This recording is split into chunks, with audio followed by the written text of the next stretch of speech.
but you want to grow up to in the next 2 years up to 30, 50, 60, or can you tell anything about that?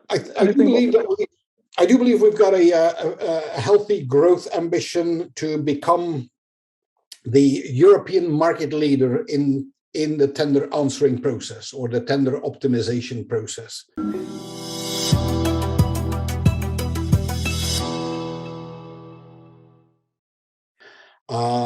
If you look at the technology players today, most of them are purely based on the American market, very focused on English only.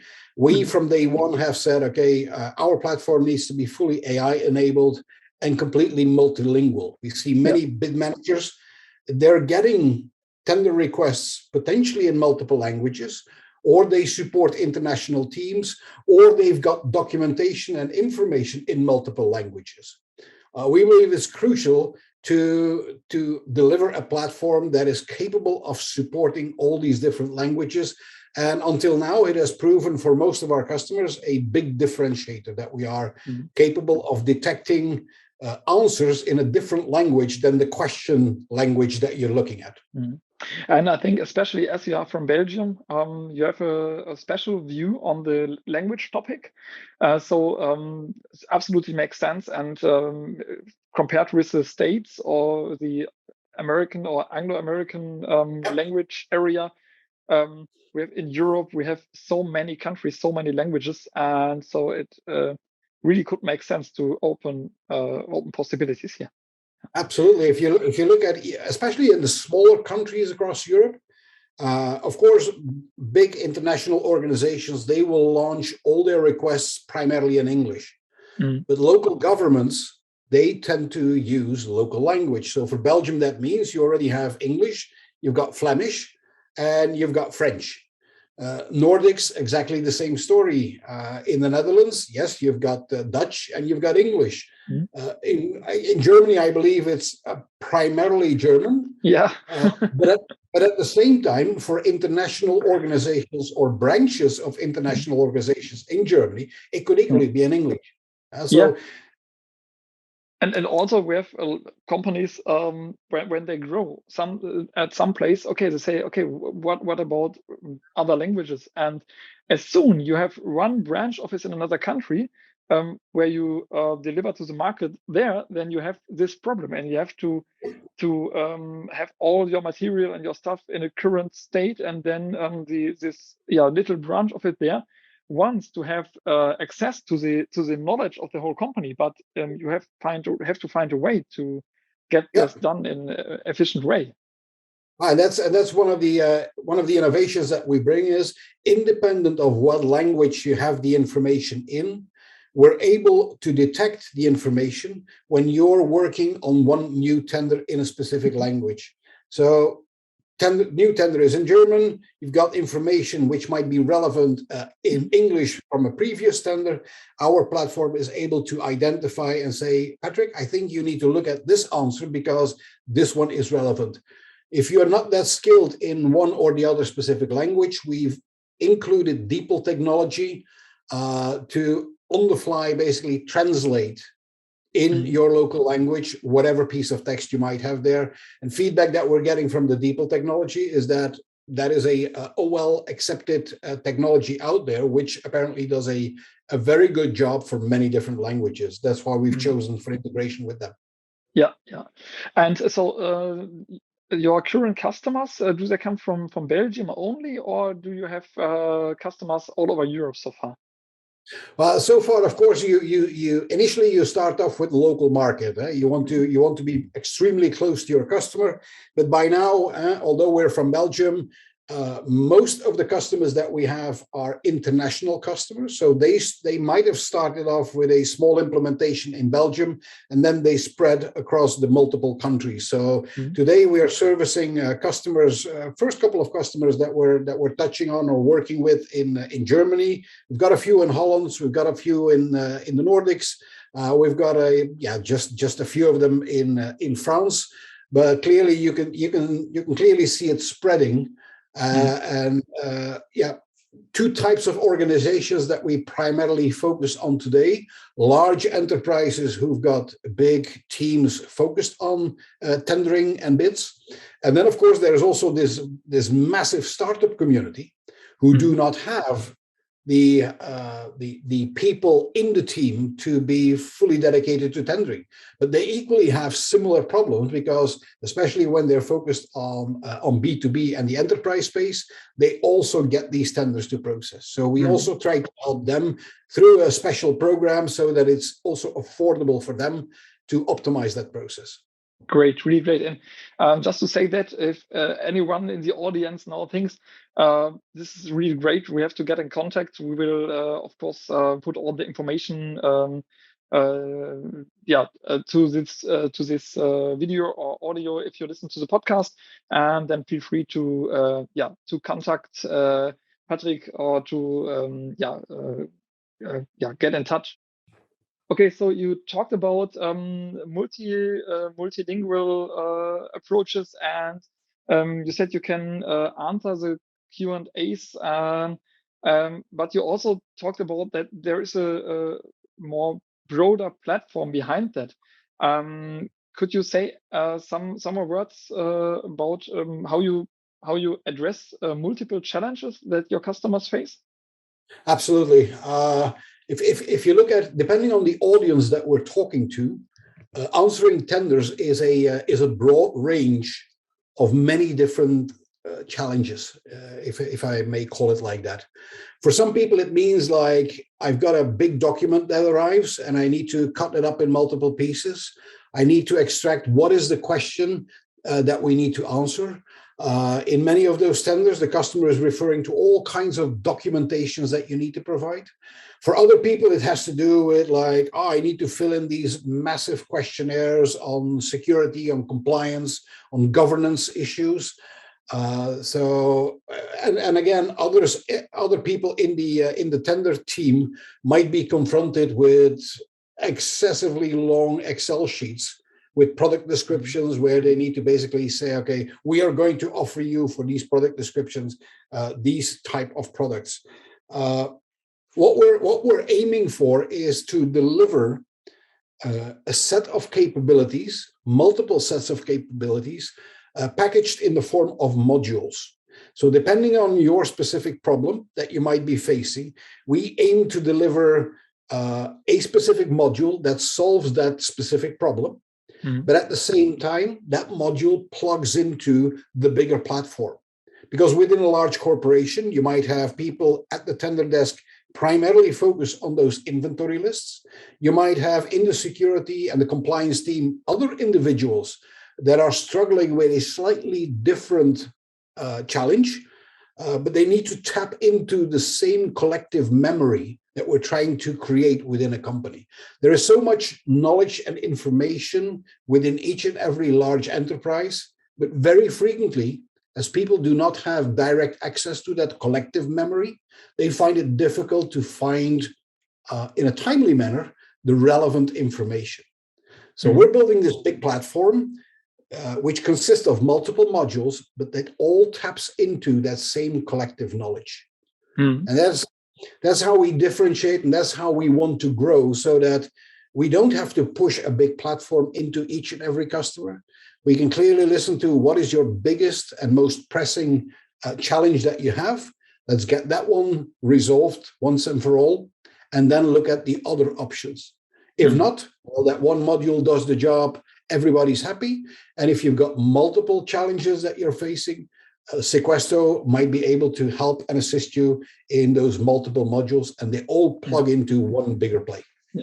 And what really impressed me was that you don't have only modules for executing the tender, but also for the initial paperwork, like seeing, okay, what's in the tender for me. So for the initial reading of the tender, where a lot of companies struggle with, because you have to take the time to read carefully, and instead of saying, okay, there is another solution on the market and we have to integrate with them, you said just, okay, we are in an early stage, but we have the module here. just take it. And so you have also a module for searching the tender, what is to deliver. Yeah. What are the questions that need to be answered, or what is the documentation that we need to provide next to the question and answer pairs? Just by the way. Which is, and all of these challenges are basically for large companies. They're extremely time consuming. Having 5 people that need to go through an 80-pager to figure out what are the questions, what attachments are needed, what is the structure of the documentation, what kind of proof points do we need to deliver. Well, the reading alone could take you days. Yeah. And then we come to the next phase, and that is, okay, now we need to extract stuff, and now we need to distribute all this work to multiple people. People need to collaborate. And I would prefer to have, as a bid manager, I would love to see, I've got 150 questions out there distributed across 10 people. Where are we in the process? Who is already working and who's already moving forward fairly rapidly, and who hasn't started on the job, so that I don't chase you while you're actively working on your part of the job, but I could spend my time on motivating the one individual in the team who hasn't started the job yet. I think that's a better use of time for all of us. Yeah, very nice said. So I see you really did your homework with this platform.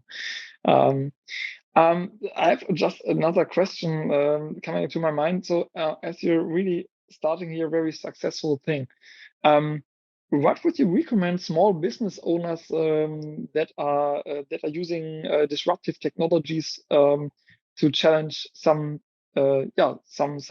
problems that aren't solved yet? Well, for small, not only from the bid and tender industry, but from all industries. Yeah, well, I would simply say dare to disrupt and dare to think big. If I look at our use case, if you look at the whole tender answering challenge, it is a big thing. We could look at it and say, like, this is impossible to crack. We, as a small team, could never build something that makes sense, or it's going to take us like ages to get there. By looking at it from a different angle, by making sure that we did spend a fair amount of time on user research. So we did interview over 300 people out there to have a very clear understanding of where's the pain, how frequently does it hurt, and to really have a very solid understanding of what would be your top priority to solve. And then by cutting it up in small pieces and starting to focus on delivering specific solutions for specific use cases, but always keeping in mind we need to plug this into something which is bigger, you are able to basically make a difference. We do feel that although we're a small team and we're trying to grow as fast, but primarily as healthy and as naturally as we can, we do believe that there's a lot more challenges that we are going to tackle over time. But we also believe that by working very closely to our customers, even as a small startup, even when we're only resolving part of that big puzzle, we are already able to create very good value for our customers. And that's what it's all about. If you find a way to create that value for your customers, you can have an impact, you can make a difference. Great. Listen to your customer, deliver real value. Nothing to be, wie sagt man, nichts hinzuzufügen, nothing to And it's no rocket science, eh? It's no rocket science. Our customers are telling us what else we need to build to create value for them. But you just have to listen. You just have to make sure that you've got a very good understanding of what it is that they're meaning. And if you build that, again, you're solving a problem for them, you're creating value for them. Yeah, so, but as you are fully in the role of the CEO and founder, and you are there with all your heart now at the moment, do you still have time for something else, for hobbies or for your children or grandchildren? How do you manage all that? As they say, wisdom comes with age. There was a time in my career that my job was everything from the morning until the night. I have learned and found, luckily, a better balance in life. So I'm at a point in life where I'm very sensitive about finding the right balance. Work in sequesto is extremely important, but next to that, equally important, there are other things. There's the family life. There's my two children. There's my first grandchild, which I'm extremely proud of, and there's room for some hobbies. I don't have any fancy hobbies. I like reading. I like cooking. I'm a big fan of good wine and good beers, and I like to travel. So I'm a down-to-earth guy who likes to enjoy life and has found a very healthy balance between a healthy and a successful life. That sounds really, really good. And hopefully the next years will continue to grow in each direction. A lot of real success with sequesto. I think this it's really, really, really cool approach. And perhaps we will do another interview at another appointment where we go deeper into the software to show it to the audience here. And I hope that there's also a lot of time in the next years for you to travel around and have time with your beloved ones. And I'm really, really thankful that you found the time for this interview. And so thanks a lot. And the last words belong to you. Well, thank you very much, Patrick. As you said, if anybody in the audience is intrigued by what we're doing, would like to see the proof of any of the statements that I've made, feel free to reach out to either of us. We'll get things organized. We can show you a demo. We can set up a pilot. We can basically run you through the solution. And what we also like to do as a startup is learn as much as we can from our target audience to see what do we need to do more, what do we need to do better, and how can you help us grow sequesto as the platform of choice across Europe. I'm already looking forward to our next encounter, Patrick. Thank you very much for having me, and already looking forward to the next one. Thanks a lot.